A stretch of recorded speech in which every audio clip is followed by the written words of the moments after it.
Hello dear students, welcome to ARC starter.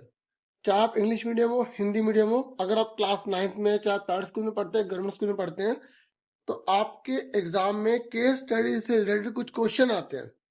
तो यहाँ पर उसी के रिगार्डिंग प्रैक्टिस आपको करवाई जा रही है, इंपॉर्टेंट क्वेश्चन करवाए जा रहे हैं।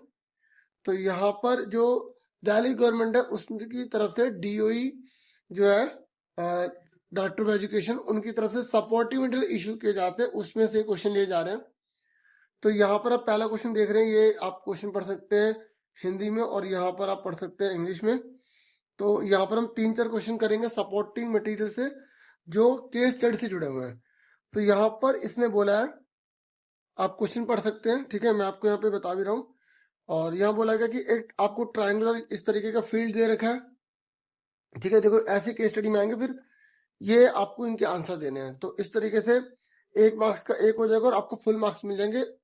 और मैं सभी बच्चों को बोलता हूँ, जो बच्चे 9th में है ना, केस स्टडी वाले क्वेश्चन बिल्कुल मत छोड़ना, वो सबसे इजी होते हैं, ठीक है। अगर आपको फॉर्मूले पता ना उस चैप्टर्स के जिसकी वो केस स्टडी है, आप फटाफट इसे कर लेंगे। तो देखिए यहाँ पर इसी क्वेश्चन को आप देख ले, यहाँ पर क्या बोला गया, इसने बोला गया एक ट्रायंगुलर फील्ड है और ये इसके वर्टिसेस हैं और इनकी हमें लेंथ भी दे रखी है। बीच में ये गेट है जहाँ पे हमें जो है ना, यहाँ पर आप बाढ़ लगा रहे हो ना, जैसे अगर आप यहाँ पे वायर लगा रहे हो तो यहाँ नहीं लगा सकते, क्योंकि फिर अंदर या बाहर कैसे निकलोगे आप, है ना। तो ये कह रहा है कि अब यहाँ पे आपको खर्चा भी बता रखा है कि जो फेंसिंग है उसकी कॉस्ट कितनी है, 20 रुपए दे रखी है, यहाँ पे देखो लिखा हुआ है। तो ये कह रहा है कि अब जो क्वेश्चन पूछे गए इसके आंसर दीजिए। क्वेश्चन समझ में आ गया। अब इसने बोला कि सबसे पहले आपको जो त्रिभुज दे रखा है उसका अर्ध परिमाप निकालिए। अब अगर आपको ये नहीं पता ना कि अर्ध परिमाप क्या है, तब तो प्रॉब्लम है। लेकिन अगर हमें पता है तो कोई प्रॉब्लम नहीं है। जैसे हमें पता है कि सेमी पैरामीटर किसे कहते हैं, हमें पता है कि जो तीनों साइड होती हैं उसको जोड़कर 2 से डिवाइड कर दो तो एस निकल जाएगा। तो जो जो पूछा है ना वो फटाफट आप निकालते चले जाओ। जैसे फर्स्ट पार्ट तो आपसे एस पूछा है, तो एस का मतलब क्या है, तीनों साइडों का टोटल अपॉन में 2 करना है, ठीक है। तो 130 प्लस 140 प्लस ये टोटल कितना, 150, ठीक है, अपॉन में 2। तो अब आप इन तीनों को ऐड कर दो। देखो ये 10 ना इसको दे दो तो तीनों 140 हो गए। तो चलो 28 42 तो 420, इसका आधा कर देंगे 210 आ गया। बस देखो 1 नंबर आराम से मिल जाएगा। फिर ये कह रहा है अब आपको खेत का परिमाप बताना है। मतलब अब आपसे पूरा पूछ लिया, पैरामीटर पूछ लिया, ठीक है। आप पूरा पूरा लिखेंगे डिटेल में, ठीक है, ये पूरी पूरी लाइन लिख देंगे, ठीक है। तो पैरामीटर पूछ लिया, तो पैरामीटर का मतलब क्या होता है, तीनों का टोटल होता है।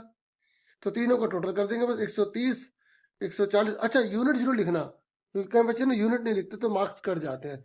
तो तीनों को आपको ऐड कर देना, ठीक है। 420 ये आ गया मीटर। फिर उसके बाद यहाँ पर ये कांटेदार तार लगवाने का कुल खर्च निकाला। अब इसने बोला देखो यहाँ पर पेज अटक जाएगा अगर आपने क्वेश्चन को नहीं समझा तो। इसने यहाँ पर देखो, यहाँ पर हमने पैरामीटर निकालने के लिए बोला था ना, हमने निकाल दिया पैरामीटर तीनों का टोटल। अब यहाँ पर इसने बोला है कि आपको फेंसिंग की कॉस्ट पता लगानी है। अब आप खुद सोचो फेंसिंग कहाँ लगेगी, यहाँ लगेगी, यहाँ लगेगी, और पूरी जगह में से सिर्फ 5 घटा देंगे। तो ध्यान से करना। उसके बाद कॉस्ट है, तो आपको पता है यहाँ पर 20 रुपए दे रखा, तो 20 से मल्टीप्लाई कर देंगे, ठीक है। तो आपसे ना जब क्वेश्चन जैसा पूछा गया, आप फटाफट यहाँ लिखेंगे the cost of fencing the field. The third part करने जा रहे हैं, the cost of fencing the field. तो हिंदी में आप यहां से उतार देंगे कांटेदार तार लगवाने का कुल खर्च।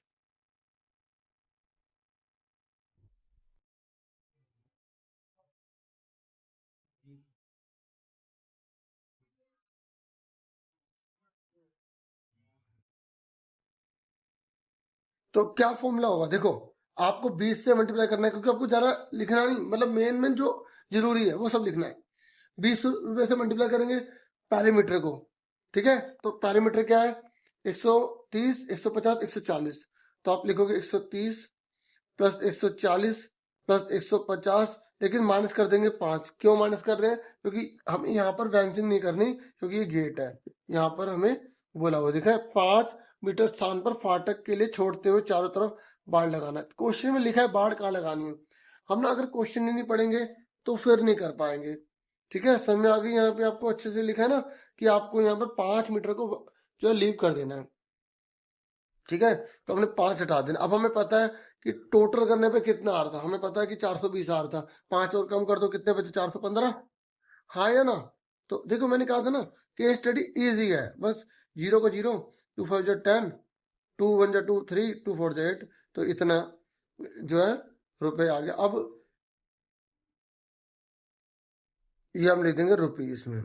अब उसके बाद हमसे क्या पूछा गया है? यहाँ पर इससे पूछा है कि खेत का कुल क्षेत्रफल निकालना है। ठीक है, अब हमसे पूछ रहा है यहाँ पर एरिया ऑफ फील्ड निकालना है। तो एरिया ऑफ फील्ड निकालने के लिए फिर हमें क्या चाहिए होता है? देखो सबसे पहले आप डिटेल लिखना चाहते हो लिख सकते हो, फोर्थ पार्ट करने जा रहे हैं। ठीक है, अब हमें पता है कि एस कितना है, एस कितना है 210। हाँ है ना? एरिया फील्ड निकालने के लिए हमें एस माइनस ए निकालना पड़ेगा। तो 210 में से ए कितना है? आप यहाँ लिख दो, ए किसे माना है आपने? 3 साइड थी ना, एक को हमने 130 मान लिया। ठीक है, ये हम इसमें ना ये निकाल रहे हैं total area of the field. ठीक है, तो ए 130 मान लिया, बी 140 और सी 150। ठीक है, अब कई बच्चे क्या करते हैं, मतलब जो आंसर निकालते हैं ना एरिया, तो यहाँ वैल्यू पुट करते हैं, एस माइनस ए यहाँ रखेंगे फिर घटाएंगे। तो आपकी मर्जी है कि आप अलग अलग सोल्व कर लो। जैसे मैं ना बच्चों को बताता हूँ कि आप अलग अलग सोल्व कर लो, फिर सीधा वैल्यू पुट कर देंगे। 210, 210 में से पहले क्या घटाएंगे? यहाँ पे 130 घटाएंगे, फिर 210 में से 140, 210 में से 150 घटाएंगे। तो कितने बचे? 210 में से 130 के कितने बचे? यहाँ पर 11 में से 210 में से 130 चले गए, 11 में से 8, 8 3 11 तो 80 आ गया। ठीक है, यहाँ पर कितना आ गया? 70 आ गया। यहाँ पे कितने का आ गया? हमारा 60 का आ गया। ठीक है, समझ में? अब क्या करेंगे, सीधा इसमें हम पुट कर देंगे। एस कितना दे रखा है? 210। ठीक है, एस माइनस ए कितना है? 80। एस माइनस बी कितना है? 70। एस माइनस सी कितना है? 60। ठीक है, अब 210 का क्या होगा? 3 7 21, जीरो का क्या होगा? 2 पंजे 10। 80 का 8 है ना, तो 8 का क्या होगा? 2 दूनी 4 दूनी 8, 10 है ना, तो क्या होगा? 2 पंजे 10। 70 का क्या करेंगे? 7 का 7 लिख देंगे, जीरो का कर देंगे 2 पंजे 10। ये 6 है ना, तो 2 3 जा 6, जीरो का क्या होगा? 2 5 जा 10 कर देंगे।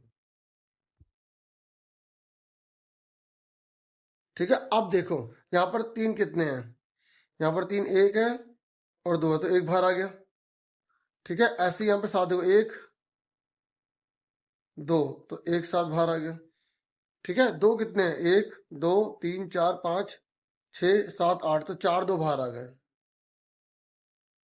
ठीक है, फिर 5 कितने हैं? 1 2 3 4, तो यहाँ 2 5 बाहर आ गए। अब इनको मल्टीप्लाई कर देखो, 5 2 10, 5 2 10, ये तो 100 बन गए।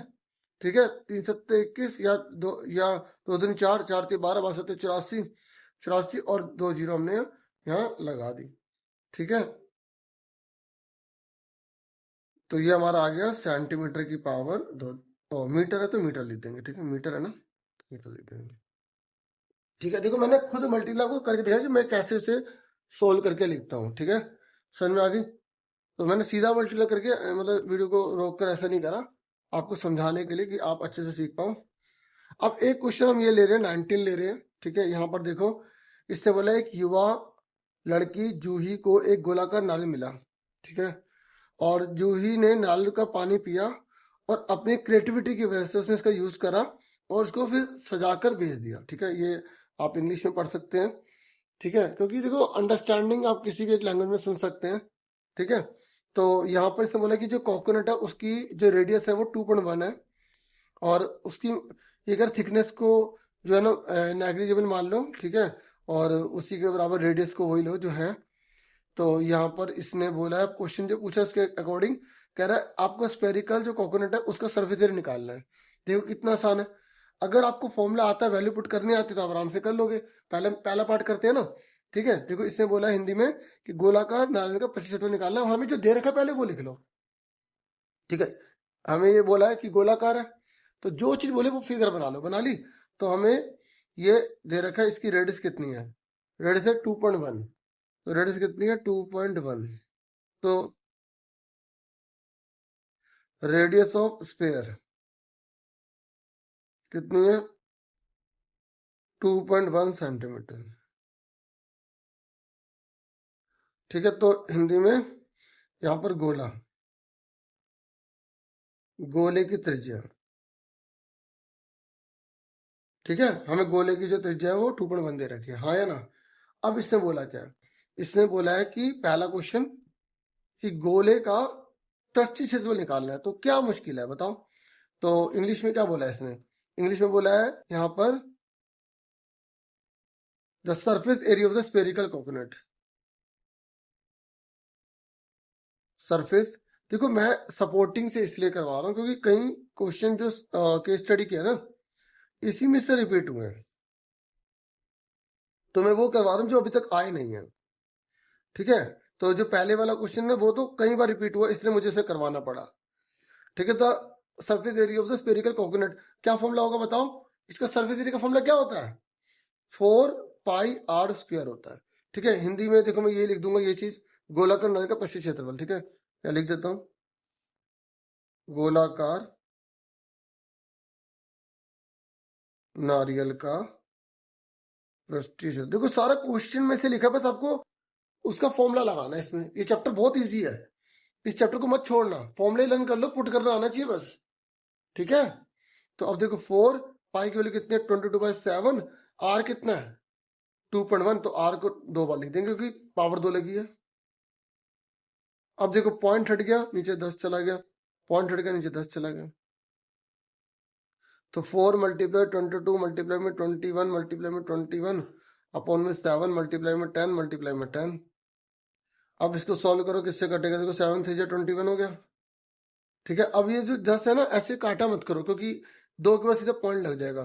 ठीक है, जैसे मैं करता हूँ वैसे कुछ सिखा भी रहा हूँ। देखो 44 को 4 से मल्टीप्लाई करोगे 88 आ जाएगा, 21 को 3 से करोगे 63 आ जाएगा, अपॉन में ये 100 हो जाएगा। ठीक है, अब इन दोनों की मल्टीप्लाई करो, तो 88 को 63 से मल्टीप्लाई कर लो, तो 3 8 जा 24, 2 कैरी 24 2 26 हो जाएगा, 6 8 48 और 52।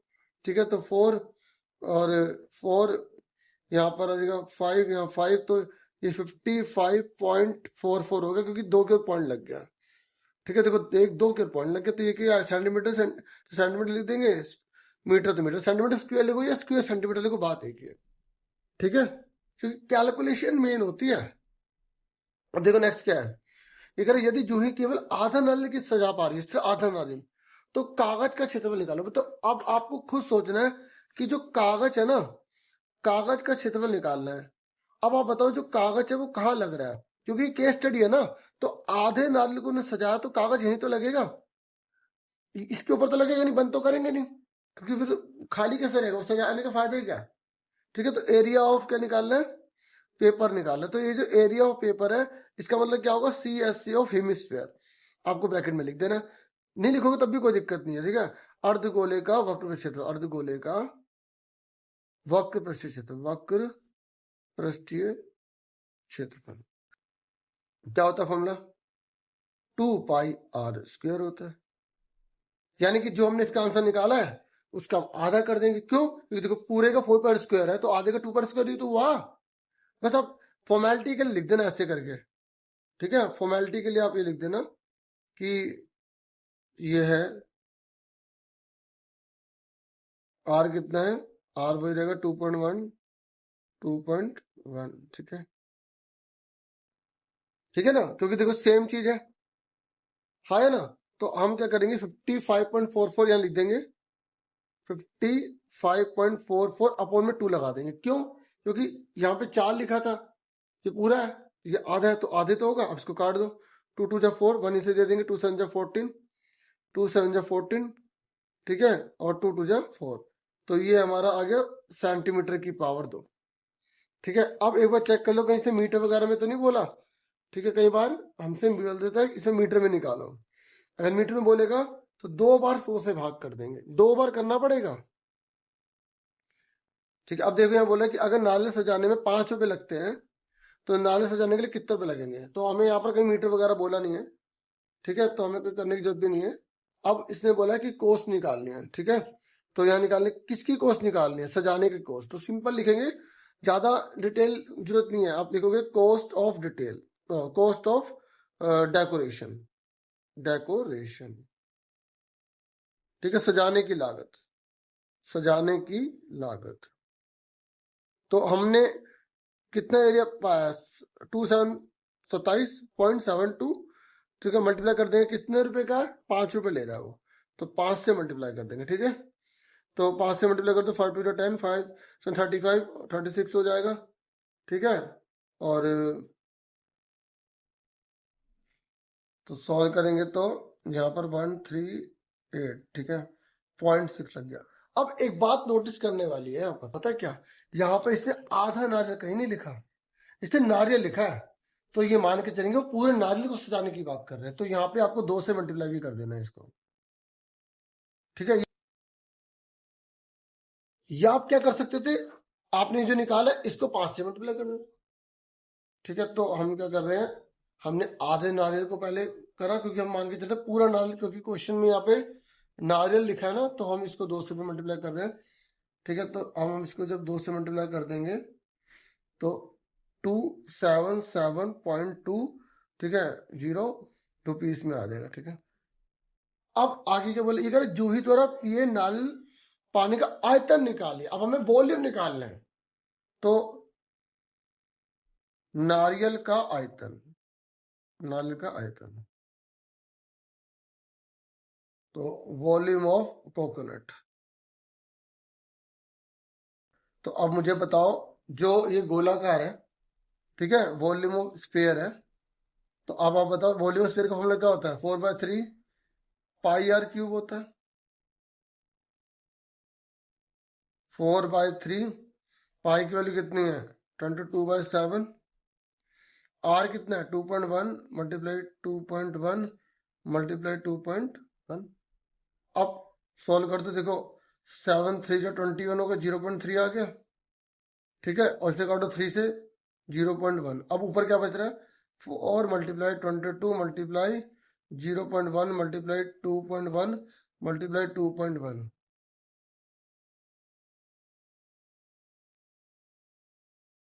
तो मल्टीप्लाई करने पर सीधा 38808, ठीक है, मीटर सेंटीमीटर क्यूब, ठीक है, ठीक है। तो इस तरीके से आ गया, और इसको अगर हम मिलीलीटर में बदलना चाहते हैं तो इसको मिलीलीटर भी बोलते हैं, ठीक है, मिलीलीटर, ठीक है, सेंटीमीटर क्यूब यानी कि मिलीलीटर, ठीक है।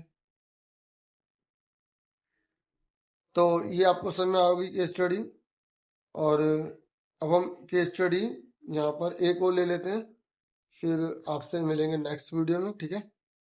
अगर आपको अच्छे लगे तो कमेंट करके जरूर बताइएगा। जैसे ये 31 है, तो यहाँ पर आप इंग्लिश में देखो, ठीक है, और हिंदी में देखो, दोनों बच्चे जहाँ से देखो, पहले जरा से आप बुक खोलो अपनी, तो ये हमारे पास फिगर दे रखी है, ध्यान से देखो, ये लोअर लिमिट होती है, अपर लिमिट होती है, ये हमें लड़कियों की संख्या दे रखी है, ये हमें लंबाई दे रखी है। तो यहाँ पर बोला है कि ABC 9th क्लास में सेक्शन होंगे, 51 लड़कियों को यहाँ पे इकट्ठा किया गया, ठीक है।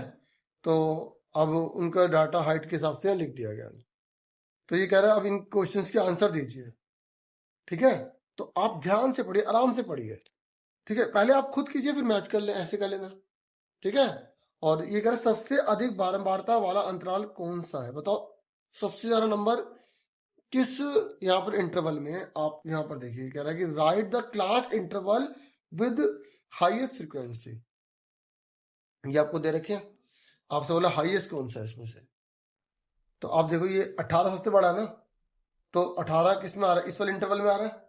तो बस आपको क्या करना है, एग्जाम में आ गया केस स्टडी का जो भी नंबर है, पहला नंबर लिख के आपको क्या लिखना है, सबसे अधिक बारंबारता वाला, ये कुछ नहीं लिखना आपको, ये 18 इसमें, तो 145 से 150, ठीक है, समझ में आ गई। फिर नेक्स्ट कह रहा है 155 से कम ऊंचाई वाली लड़कियों की संख्या क्या है, बताओ, बताओ जो 155 से कम है, 100, देखो ये 155 इसमें नहीं गिरा जाएगा, 155 से कम में सारी लड़कियां मानी जाएंगी सारी, और ये लड़की, इनमें लड़कियों की ये हाइट है, तो संख्या कौन हुई, ये हुई, तो इन सबको जोड़ना पड़ेगा, ठीक है, समझ आ गई। क्योंकि इसने बोला है how many students have height less than 155 centimetre, ध्यान से लो। तो 155 ये है ना, इसको नहीं लेंगे 6 और 5 को, या तो आपके पास तरीका है, आपको पता टोटल जो है कितनी गर्ल्स 51 है, ठीक है 51 है ना, तो 51 में से आप ये दोनों हटा दो, 11 40 बची, या ऊपर वाले को जोड़ लो, बात तो एक ही है ना। ठीक है, देखो एक क्वेश्चन करने कई तरीके हो सकते हैं, बस सही होना चाहिए वो। अब फटाफट बताओ कितना आएगा। ठीक है 40 आ रहा है ना, तो बस हमारा ये आंसर आ गया 40, बस। ठीक है, अब देखो यहाँ पे थर्ड देखो क्या बोला इसने, ये कह रहा है 150 या उससे अधिक लंबाई वाली लड़कियों की संख्या बताइए, 150 और उससे ज्यादा। तो आप देखो यहाँ पर क्या बोला इसने, how many students are there of height 150 centimetre और अबव। तो आप देखो यहाँ 150 ये लिखा और से अब ये रहा, तो इन सबको जोड़ दो, 11 6 18 17 होते हैं, 17 और 5 22। ठीक है, तो इस तरीके से 22 आंसर आ गया हमारा। क्लियर हो गया। अब ये पूछ रहा है कितनी लड़कियां हैं जिनकी लंबाई 140 से ज्यादा हो और 160 से कम हो। 140 ये रहा और 160 ये रहा, तो इससे कम यानी कि ये। अब इन सबको जोड़ देना, ध्यान से करना, हल्का सा गलत हो गलत, इन सबको जोड़ दो। जोड़िए आप फटाफट जोड़िए, देखिए यहाँ पे क्वेश्चन पढ़ सकते हैं आप इंग्लिश में। ये कह रहा है कितने स्टूडेंट्स हैं जिनकी हाइट 140 से ज्यादा हो लेकिन 160 से जो है वो कम हो। तो ये 160 से यहाँ से लेकर यहाँ तक को जोड़ देंगे, तो इनको जोड़ो फटाफट, देखो 7 18 11 और 6 कितना आ रहा है। तो अब जोड़ेंगे तो कितना आ रहा है हमारा यहाँ पे 42। ठीक है, क्लियर हो गया। ऐसे जैसे ये क्वेश्चन आ गया, ठीक है। ठीक है, अब मैं इसको लिख नहीं रहा, इसी में बताता हूँ, ठीक है। तो इसमें मतलब कितने प्रतिशत विद्यार्थियों की ऊंचाई 142 से अधिक है। यहाँ देखो इंग्लिश में भी देखो आप,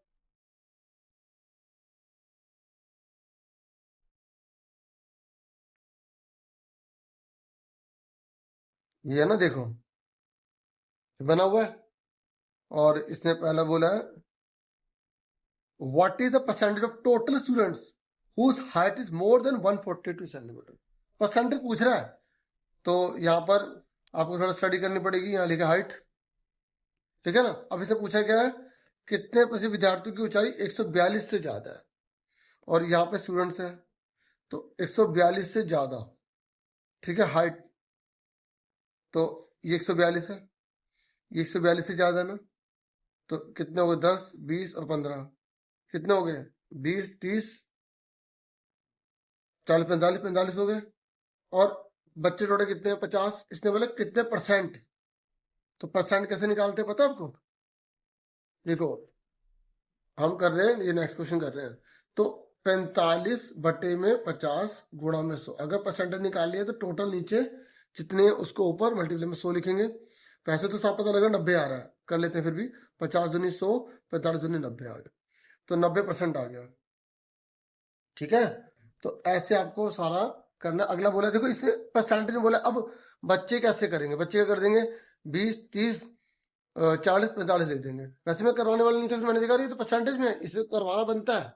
तो क्वेश्चन ध्यान से करना, परसेंटेज पूछे तो परसेंटेज में निकालना है। ये कह रहा है अधिकतम ऊंचाई वाले कितने विद्यार्थी हैं, सबसे ऊंचाई वाले बच्चे कितने हैं, सबसे बड़ी है कितने 20, तो बस 20 आंसर लिख देंगे इसमें। ठीक है, सेकंड का 20 आ गया आंसर। ठीक है, और कितने विद्यार्थियों की ऊंचाई 142 और 145 के बीच में, अभी हिंदी में इंग्लिश में दिखा देता हूँ। ठीक है, 142 और 145 के बीच में, देखो 142 ये रहा, 145 ये रहा, दोनों के बीच में ये दोनों है, तो 20 और 10 30 आ गया। ठीक है, इसका आंसर क्या आ गया 30 आ गया। ठीक है, ये इंग्लिश में देखो। यहाँ पे इसने सेकंड में क्या पूछा है, सेकंड में यहाँ पर इसने पूछा था कि कितने स्टूडेंट्स हैं जिनकी मैक्सिमम हाइट हो। तो मैक्सिमम हाइट वाले बच्चे कितने हैं, ये 20, देखो सबसे बड़ा यही है ना। ठीक है, और फिर यहाँ पर इससे पूछा था कि 142 और 145 के बीच में कितने हैं। तो यहाँ पर देखो इनके बीच में कौन है, इन दोनों के बीच में दोनों है, 30 हो गए। फिर लास्ट क्वेश्चन क्या पूछा इसने, ये कह रहा है रेंज बताइए। रेंज मतलब पता है क्या होता है, सबसे बड़े में सबसे छोटा नंबर घटा देते हैं। परिसर निकालने के लिए बोला है, परिसर, तो फोर्थ पार्ट करिए। तो सबसे बड़ा कौन सा है इसमें 20, देख लो सबसे छोटा कौन सा है 5। तो 20 में से 5 के कितने बचे 15 आ गए।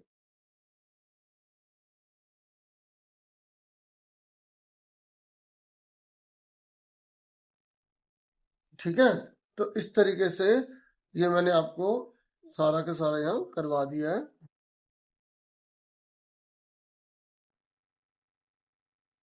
पर एक मिनट डियर, यहाँ पर ना परिसर बोला है ना।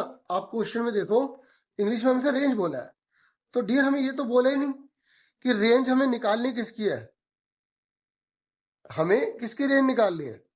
यहाँ पर तो दो चीजें मेंशन की गई, एक तो स्टूडेंट्स और दूसरा यहाँ पे हाइट। हाँ है ना। अब देखो तो यहाँ पे हमें स्टूडेंट्स, अब मैंने स्टूडेंट्स के हिसाब से तो 20 और 5 निकाल दी, ठीक है, लेकिन यहाँ पे हाइट लिखा है ना, तो जिसकी बात कर रहे हो ना, हमें उसकी रेंज निकालनी होती है, ठीक है। तो आपने अगर ये 15 लिख दिया तो आपका ये गलत कर देंगे, ठीक है। आप इसको काट के आप मेंशन कर देना हम हाइट की रेंज निकाल रहे हैं, क्योंकि अगर मान लो टीचर ने इसके हिसाब से चेक कर लिया तो ठीक है, अगर आंसर की में दे दिया तो आप हाइट लिख दोगे, क्योंकि जिसकी मतलब सिचुएशन दी होती है नॉर्मली उसके बेस पे चेक किया जाता है। अगर आपको दोनों लग रहे हैं तो आप, मैं बताता हूँ कैसे लिखना। हाइट की हम यहाँ निकाल रहे रेंज, तो हाइट से बड़ा 145 है और फिर 142 है, तो 145 में से 142 घटाए 3 आ गया। वैसे 100% यही होता है, लेकिन अगर आपको जैसे हो कि भाई आंसर की में कुछ और हो तो आप ब्रैकेट करके लिख देना 15, ठीक है, लिख देना नंबर ऑफ स्टूडेंट्स, हल्का सा ऐसे लिख देना, ठीक है। समझ में आ गई, क्लियर हो गया। तो 3 आंसर भी है इसका, और 15 15 किसके हिसाब से, स्टूडेंट के हिसाब से। हाइट की बात कर रहे हैं तो हाइट बिल्कुल सही है, उसके हिसाब से होना चाहिए, ठीक, क्योंकि यहाँ पे जो क्वेश्चन है उसमें हाइट का ही मेंशन किया गया है। अब ठीक है, विद्यार्थी तो उस हाइट के है ना, ठीक है, इसलिए तो आपको ये क्लियर हो गया अच्छे से। तो ये मैंने आपको करवाया, ठीक है, और एक और हम कर लेते हैं, ठीक है। ये क्वेश्चन है हमारा यहाँ पर 3rd है।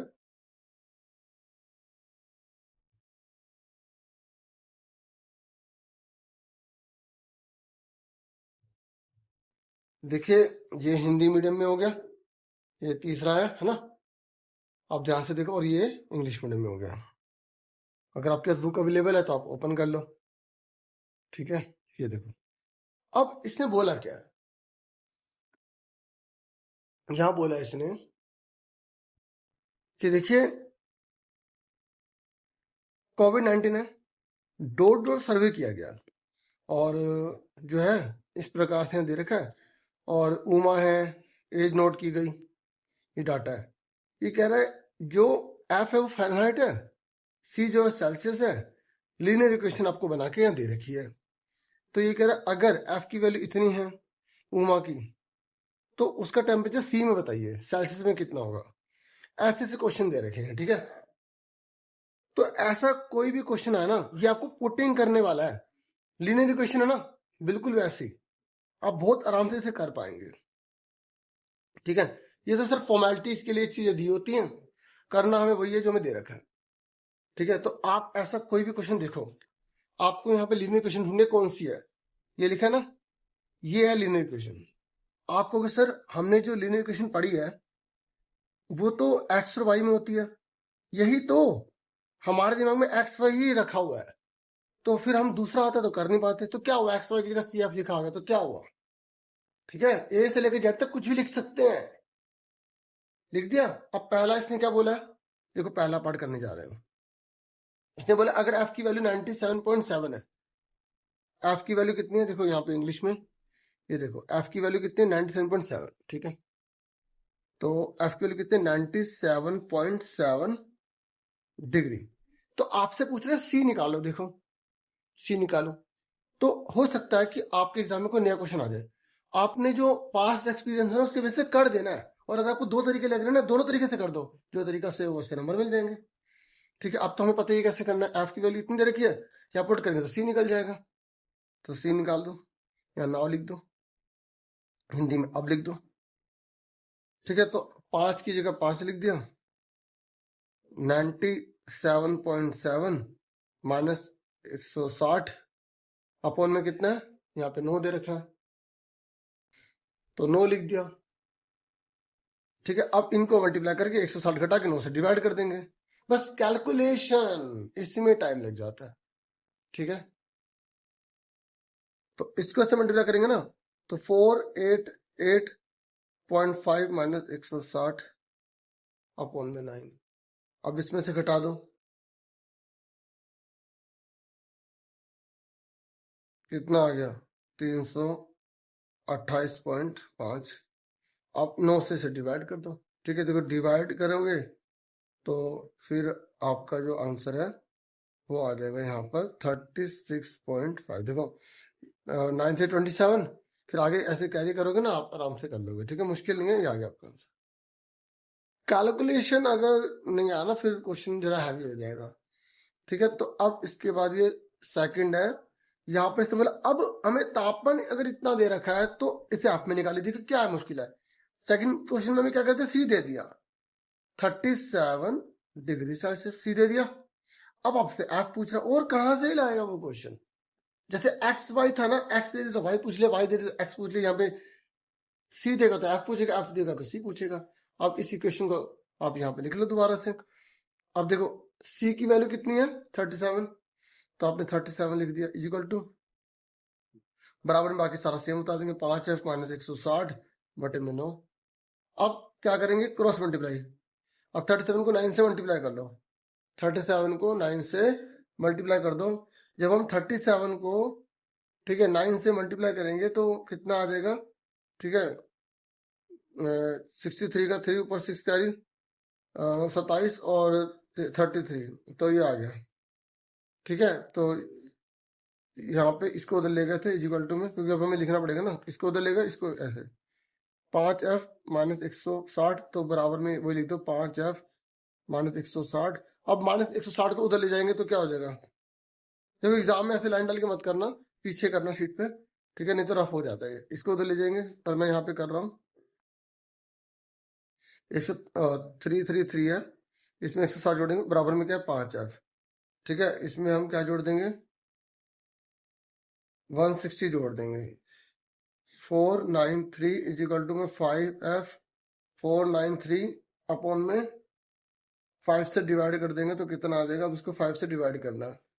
ठीक है, जब हम इसे 5 से डिवाइड करेंगे तो 98.6। और वैसे भी आपको पता है कि जो 37 डिग्री सेल्सियस होता है उसको फ़ारेनहाइट में 98.6 कहते हैं, और बुखार इसमें नहीं होता, नॉर्मल बॉडी का टेम्परेचर होता है। आपने अगर पढ़ा हो तो आप वैसे भी लिख दोगे। ठीक है, तो इस तरीके से ये चीजें हैं। अब ये कह रहा है, अब देखो थर्ड पार्ट में क्या कह रहा है। थर्ड पार्ट में ये इंग्लिश में है ना। अब क्या कह रहा है, ये कह रहा है आप सेल्सियस को एक्स मान लो, फ़ारेनहाइट को वाई मान लो, तो अब तो then graph will not pass through which coordinate. ये कह रहा है तो ये ग्राफ किस कोऑर्डिनेट से पास नहीं होगा, ये बता दो आप। देख लो कैसा क्वेश्चन पूछ रहा है। तो आपको क्या बोला इसने, इसने बोला है आपको सी को एक्स मान लेना है। तो जो हमारे पास इक्वेशन है ना, सी 5f माइनस 100 बटे में 9, ये हमेशा यही इक्वेशन रहती है, आपको ये भी याद रखना है। तो इसमें बोला सी को क्या मान लेना x, और f को क्या मान लेना y। ठीक है, लिखा ना सी को x, f को y। तो अब लिख दो सी की जगह क्या आ जाएगा आपका x। ठीक है, और f की जगह आ जाएगा y माइनस 100 अपॉन में 9। अब इसने बोला है कि आप बताइए कि ये जब हम ग्राफ बनाते हैं ना, तो ये कौन से, ये फर्स्ट होता है, ये सेकंड होता है, ये थर्ड होता है, ये फोर्थ होता है। तो ये कह रहा है ये जो है ना, ये किस क्वाड्रेंट से होकर नहीं जाएगा, मतलब ये कैसे बनेगा। अब ऐसे कैसे पता लगाएंगे, तो इसके लिए आपको ना पता क्या करना पड़ेगा, आपको फटाफट एक रफ में, या ऐसे आप दिखा भी सकते हैं, एक टेबल बनानी पड़ेगी आपको। जो है ना, ये जो एक्स एक्सिस है ना, इसकी पॉजिटिव और नेगेटिव वैल्यू दो लेनी पड़ेंगी। ठीक है, तभी आपको पता लग पाएगा कि ये किस क्वाड्रेंट में नहीं जा रहा। आपको स्ट्रेट लाइन पता लगानी पड़ेगी इसकी। देखो अब आपने ऐसा क्वेश्चन नहीं करा होगा, देखो कितने अलग तरीके से पूछा गया है। ठीक है, ये आपको मैं बता रहा हूँ ये वाला क्वेश्चन। ठीक है, समझ में आ रही है मेरी बात। तो अब आप क्या करोगे, यहाँ पे लिख लोगे एक्स, या लिख लोगे वाई। अब ऐसी वैल्यू रखो जो बहुत आसानी से कट जाए। तो मैं वाई की जगह ले लेता हूँ, वाई की जगह मैंने क्या ले लिया, यहाँ पे मैंने 20 ले लिया, क्योंकि 20 पंजे 100, 100 में 100 जाएगा 0, हाँ या ना। ठीक है, तो 20 पंजे 100। देखो आपको अगर डायरेक्ट नहीं आता ना, तो आप रफ में कर सकते हो। ऐसी वाले दो जो घटाने के बाद कट जाए। मैंने यहाँ पे 20 पता क्यों लिया, देखो 20 पंजे 100 माइनस 100 बटे में 9। ठीक है, तो अब सुनो, ये 20 पंजे 100, 100 में 100 गया 0, है ना, इसलिए। और पता है मैं ऐसा क्यों कर रहा हूँ, मैं एक बार एक्स को जीरो ले आऊंगा, एक बार वाई को जीरो ले आऊंगा, ताकि आसानी से मुझे पता लग सके। ये आसान तरीका है। पहले मैंने वाई की जगह क्या ले लिया, 20 ले लिया, ठीक है। अब मैंने वाई की जगह 20 लिया, तो डियर 20 पंजे 100, 100 में 100 गया, जीरो, जीरो को 9 से भाग करेंगे, क्या आएगा, जीरो। हाँ, अब मैं वाई की जगह जीरो ले लूंगा। अब वाई की जगह जीरो लूंगा तो यहाँ जीरो आएगा। हाँ, 5 की जीरो में गुणा जीरो, जीरो में 100 होगा, माइनस के 100, 100 में को 9 से भाग करो, तो 100 को 9 से भाग करो तो कितना आएगा, 3 3 जा 9, नहीं 9 1 जा 9, बन जाएगा 9 1 जा 9, खाया ना। तो इस तरीके से 11.11 आ गया। माइनस का आएगा प्लस का आएगा, आपको ध्यान रखना पड़ेगा। बताओ माइनस का आ रहा है प्लस का आ रहा है, माइनस का आएगा, क्योंकि माइनस का तो 100 है। अब इतना ही बहुत है। अगर आपने एक्स और वाई जीरो वाले ले लिए ना, तो आपको फिर और नहीं निकालने पड़ेंगे, आप इन्हीं को ले लो। एक्स का 0 वाई का 20 है, कहां पर आएगा, यहाँ पर आप 20 20 का पढ़ा ले लो, 20 40 60, 20 40 60 रफ में मान लिया। तो एक्स का 0 ये रहा, वाई का 20 का ऊपर आएगा, 20 ये रहा पॉइंट आ गया। और एक्स का माइनस का 11 है, बताओ माइनस का 11 कहाँ आएगा, इसमें आएगा, इसमें आएगा, इसमें आएगा। भाई अगर 20 है तो यहाँ 10 हुआ, तो थोड़ा सा 11 आगे हो गया। दोनों में से जिसकी वैल्यू होती है उस पर पॉइंट डाल देते हैं, उस पर पॉइंट डाल देते हैं। जैसे वाई की वैल्यू 20 है तो वाई पे डाल दिया, दोनों में से 11, माइनस का 11 कहाँ है, ये रहा। आपको पता है इधर एक्स माइनस का होता है, इधर प्लस का होता है, ऊपर वाई प्लस का होता है, नीचे वाई माइनस का होता है। तो माइनस का 11 यहाँ आ गया, तो ये आ गया। तो अब देखो ये लाइन को मिला दो, ऐसे कर दो। अब मुझे बताओ ये जो लाइन है किस किस से जा रही है, फर्स्ट से जा रही है, सेकंड में भी आ गई ये रही, थर्ड में भी आ गई, इसमें नहीं आ रही ना, फोर्थ में। देखा, इतना बड़ा हमें करना पड़ेगा इस क्वेश्चन को सोल्व करने के लिए, सिर्फ इतना लिखना था, फोर्थ। कई बच्चे ये कर देते हैं, जिनको समझ नहीं आ रहा होता ना, वो लिख देते फर्स्ट या सेकंड या थर्ड या फोर्थ। अब टीचर के ऊपर होता है कि वो नंबर दिया ना, तो बच्चे ने तो लिख दिया फोर्थ भी। भाई समझ, ये जब टाइम नहीं बच रहा तो अभी बच्चे स्ट्रैटेजी लगा देते हैं। देखिए अब हमारे पास फोर्थ है, ये कह रहा ह्यूमन बॉडी का जो नॉर्मल टेम्परेचर है वो 36.5 डिग्री सेल्सियस से 37.5 डिग्री सेल्सियस के बीच में आ रहा है। तो फ़ारेनहाइट पे कितना होगा, देखो यहाँ पर। अब आपको पता क्या करना पड़ेगा, ये दोनों सेल्सियस की वैल्यू है, अब दोनों को फ़ारेनहाइट में बदलना पड़ेगा, क्योंकि इसने यहाँ पर फ़ारेनहाइट का पूछा है आपसे, ठीक है। तो अब आपको सेल्सियस की दो वैल्यू दे रखी है, आपको फ़ारेनहाइट के निकाले, तो अभी आपने कैसे निकाला था, तो पहले फॉर्मूला दो, सी इक्वल टू क्या होता है, 5F माइनस 160 बटे में लो, ठीक है। तो सबसे पहले आप क्या पुट करोगे,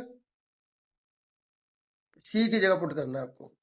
सी की जगह कितना लिखोगे, 36.5। तो सी की वैल्यू आपकी कितनी है, पहले 36.5 पुट करोगे, फिर उसके बाद क्या पुट करोगे, 37.5 पुट करेंगे, ठीक है। तो पहले हम ये पुट कर रहे हैं, तो सी की जगह लिखेंगे 36.5। देखो ये जो है ना, है तो इजी, बस कैलकुलेशन आपसे ज़्यादा लेंगे। इसको उधर ले जाओ, डिवाइड वाला मल्टीप्लाई हो जाएगा, is equal to 5F minus 160, इसको मल्टीप्लाई करो, तो इसको मल्टीप्लाई करेंगे डियर, तो 328.5, 5F माइनस 160। अब 328.5 माइनस के 160 जगह क्या हो जाएगा, प्लस का हो जाएगा। अब इसको जोड़ दो, 488.5, अब 5 डिवाइड में हो जाएगा, तो अब इसको डिवाइड करो, 97.7 आ गया, ठीक है। एक निकल गया ना। अब हमें निकालना 37.5 वाला, ठीक है। तो जो बच्चा अच्छे समझ रहे हैं ना, तो मेरी रिक्वेस्ट है कि एक बार खुद ट्राई करें, ठीक है। फिर देखो मैच करो कि आपका सही निकलता, क्योंकि कैलकुलेशन आपको ही करनी होगी ना, ठीक है। यहाँ तो मैं एक आइडिया के तौर पर आपको करके दे रहा हूँ, और प्लीज इनकी प्रैक्टिस अच्छे से कीजिएगा, ठीक है। और जो सपोर्टिव मटेरियल में दे रखे ना केस स्टडी, तो और भी कर लेना, ठीक है। बाकी अगर आपको बहुत अच्छा रिस्पॉन्स आता है ना, जैसे सब बच्चे लाइक करते हैं, हाइप करते हैं वीडियो को, तो मैं और वीडियोस भी ले आऊँगा, ठीक है ना। तो अब हमें इनको मल्टीप्लाई करना है, 37.5 मल्टीप्लाई 9 करेंगे, तो इसको मल्टीप्लाई करेंगे तो 337.5, ठीक है, इज इक्वल टू में 5F माइनस 160। अब माइनस 160 को उधर लेके चले जाएंगे, ठीक है। तो 337.5, ये 3 है, प्लस का क्या हो जाएगा, 160 इज इक्वल टू 5P। अब 160 इसमें जोड़ दो, 497.5 अपॉन में 5, तो इस तरीके से इससे डिवाइड कर देंगे तो हमारा आंसर 99.5 आ जाएगा। ठीक है, और ये क्या चला था, एफ था, एफ। ठीक है, एफ। ठीक है, तो अब उसके बाद हम रेंज लिख देंगे क्योंकि हमें दोनों लिखनी पड़ेगी। 97.7 से 99.5 फ़ारेनहाइट। मतलब अगर क्या कि अगर ये सेल्सियस में 36 37 एक बढ़ता है, सेल्सियस में अगर एक बढ़ता है तो फ़ारेनहाइट में देखो वैसे नहीं बढ़ता जैसे सेल्सियस में बढ़ता है। ठीक है, ठीक है, तो आपको मैंने अच्छे से एक एक चीज समझा दी है। ठीक है, वीडियो को लाइक, चैनल को सब्सक्राइब कर देना, और ये एफ लिख दो पूरा। ठीक है, एफ ही है। Thank you for watching and listening. Take care dear students. Video को लाइक, चैनल को सब्सक्राइब, हाइप